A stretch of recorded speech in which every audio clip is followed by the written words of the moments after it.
Don't worry, we are going to get into the metal work. I just want to show you real quick what we started with. Here we fast forward to after the panel was welded in place and we started the grinding process.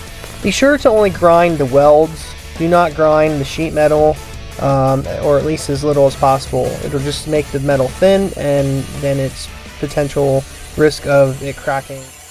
Okay, here we are. This is before and after. Just use a dolly and a slap hammer. Right here. And you just put one behind the metal or in front of the metal and smack away until it flattens the metal out.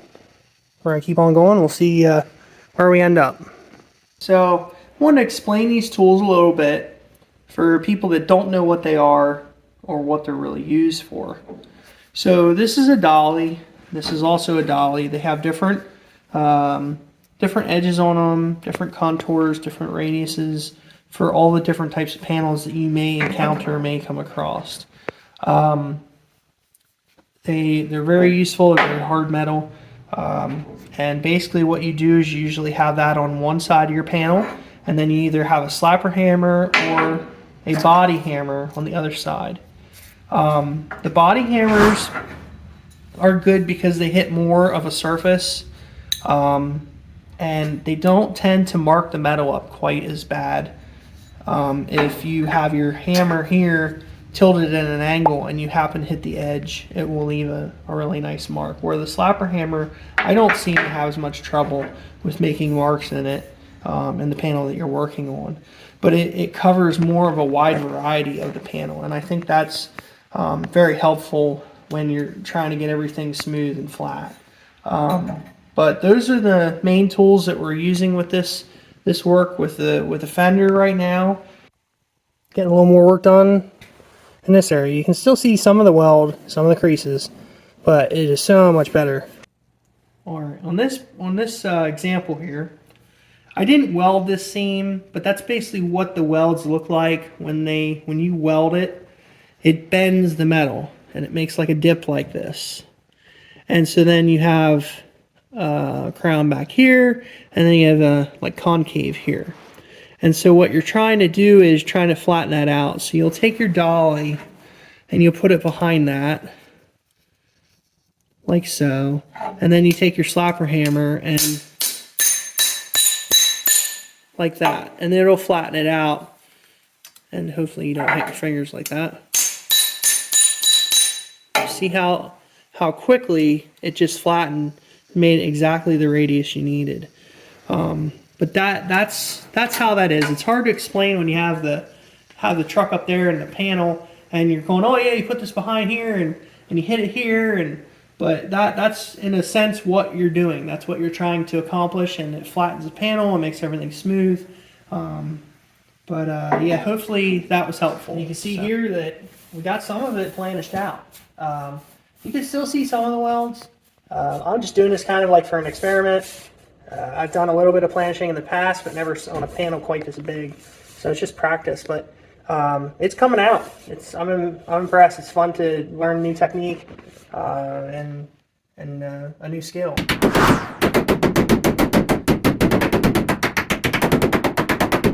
But overall, this is our progress. So this seam here is pretty good, and up here is pretty good, and we started to round the corner a little bit. I probably could sand some of that down, and we'd probably be about to here. And then over here, we did right around this area and up this seam. Now you see this needs some more work too, and obviously the top needs more work. So we'll see. I'm a busy guy, so it depends on how much time I want to put into it to learn it. But I think I got kind of the gist of it. The only thing is this panel, when it comes in here, basically when you're hammering that metal, the metal is basically the welds are like this, so like kind of like a diamond. And when you hit them, they do this. Well, that metal has to have somewhere to go, so it pushes out. And when it pushes out, it creates like a bubble, like this, in the panel. So when you come across here, in an exaggerated sense, you come to here and it goes whoop. And so what we're going to do is we're going to use this shrinker disc that I got from Pro Shaper Workshop.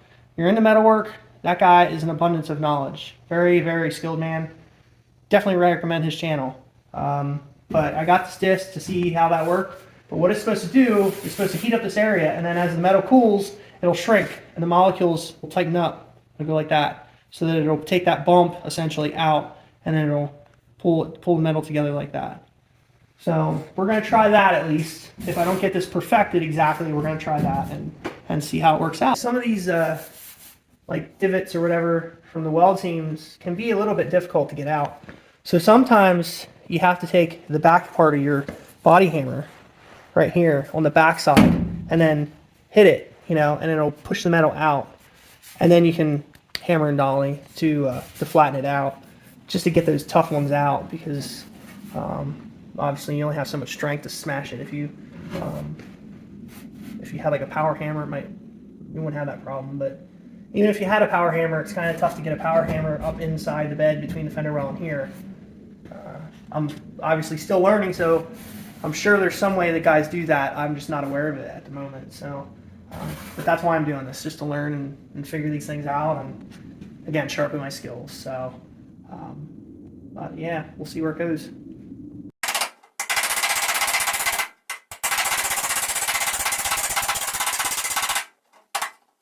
With these panels, when you're welding this, it's really important to control the heat and not to put too much heat into the panel.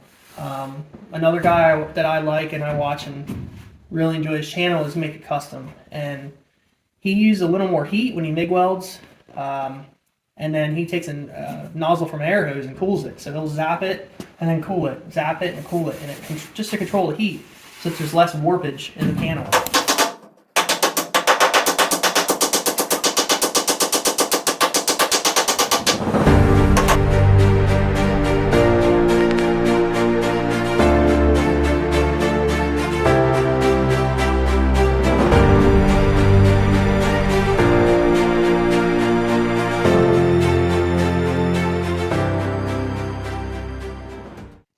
I think we're going to call it good. It's not perfect, but it's pretty damn close. And do I think I could get it perfect? It would take a little bit of time, but I think I could get it. I think we're going to do a little skim of Bondo, but I think if I really wanted to, I probably could put some really thick primer on, and most of it would be pretty flat without Bondo. But it looks pretty good. It looks pretty good for I gave it a really good shot. Some of the areas I can't get into from the backside to pop them out, and that's proved to be really, really difficult. So it's giving me a little trouble there. But for the most part, it looks pretty good. So let me show you around here a little bit. Here's where the seam started, I believe. It's hard to tell now, but I think it was like right in here. And then it goes over here and then up. And then, of course, you can see here in the corners. There's the corners. And there's more room here behind to get to hit the metal or whatever. But this panel, the way when it welded, I guess I can TIG weld. I've recently MIG welded sheet metal. I should go back to my TIG welding. I don't think it'd be as much warpage. But this panel here was like dipping in to here, and I learned a technique to make it that it all flows. So it's all but flat here. So that, I mean, like I said, it's not perfect, but you could call it a failure, but I learned a lot, and that I'm just trying to point out one of the things I learned. But here, I mean, it just flows right with it. Before it was like a dip. It looked like this, sideways. But anyway, so up here's the corner, and then you come down here. There's a little bit of a hole there. I might tack that up. And I mean, it's not horrible till you get it. And here's a little bit. And then this part was really, really hard because the inside of the bed is right behind there, and I kept trying to tap the backside to kind of push that weld back out, and I couldn't get into there like I wanted to. And then the same thing with this seam right here. So when I got down here, I was fine, and then you can see the seam looks good there, but I couldn't get back there. And I have other projects I want to get to, and for what this truck is and what purpose it's gonna serve, I think we're gonna call that good. So I think I'll put a little light skim on the little divots there, and we're going to call this project done. So there's our skim coat. I think it's pretty respectable. You can still see most of the metal through the Bondo, and then we're going to sand some of that off. So not the result exactly I wanted, but like I said earlier, I learned a lot through doing this panel, and hopefully learn some more each and every one I do. Yeah, we're going to let this dry overnight, and then we'll come back and sand it and let you know or show you what it looks like after that, and then we'll just put some primer on it.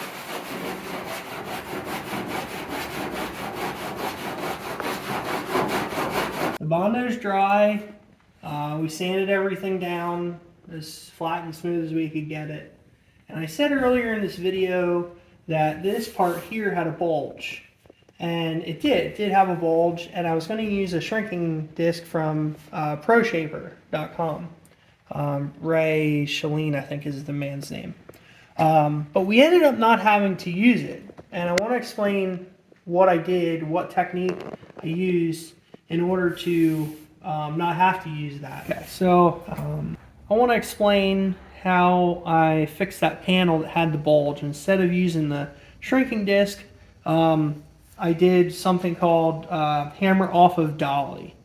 And essentially what that is where you take your dolly and you stick it underneath this part of the metal and you hit this part of the metal and to flatten it out. So basically what I did was put the dolly behind the sheet metal, and then I took my slapper hammer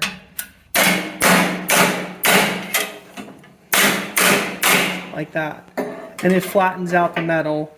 I mean, it's not quite that quick, but in a sense, that's basically what happens, and then it evens it out. Now, sometimes if you hit it enough and it stretches the metal and pulls it apart, that's when it will cause a bulge that you do need to use a shrinking disc, or you use a torch to heat shrink it. But in this sense, I got away with it, and I didn't have to use that, so worked out good. All right, now that everything's smooth, we need to spray it with primer on the outside and the inside. Don't forget, you have bare metal on the inside. Get up in there and spray as much as you can. Once you do that, then you make an inner fender well. You can use a piece of sheet metal, or if you want to get real fancy with it, you can, and put the inner fender well, and it helps support this fender from, bouncing around and stuff. But that's pretty much it. We're gonna spray it with primer, and we're gonna call it it. If you have any questions, comment, like, subscribe, share. And we'll see you on the next one.